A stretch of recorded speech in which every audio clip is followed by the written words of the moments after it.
Sober up. COVID-19 respects no national borders, no social bounds, no political systems, and no cultural values. It hits us just as hard. It levels the world.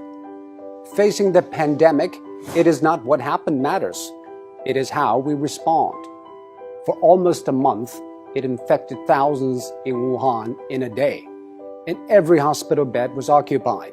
Now, empty beds and closed wards in the city. How did China make it?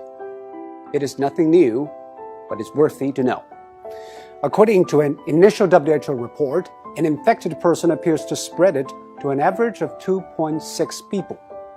And after 10 generations of transmission, with each taking 5 or 6 days, that one initial case has spawned 3,500 in matters of days. And that is what the world is seeing. What China did is to break the cycle by human intervention. The scale unprecedented in history. Extreme, draconian, and aggressive. These are the words used to describe China's response. But now, people have come to terms with the new norm, lockdown. Some people say, isn't that a violation of individual rights? Actually, the balance between individual rights and public safety is always an ever-changing equation.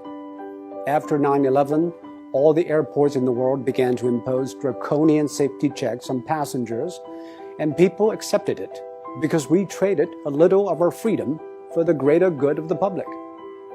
China imposed the largest and most draconian quarantine in history. Factories shut, public transport stopped, and people stayed indoors. By doing that, it flattened the curve. On one hand, China avoided many millions of cases and tens of thousands of deaths.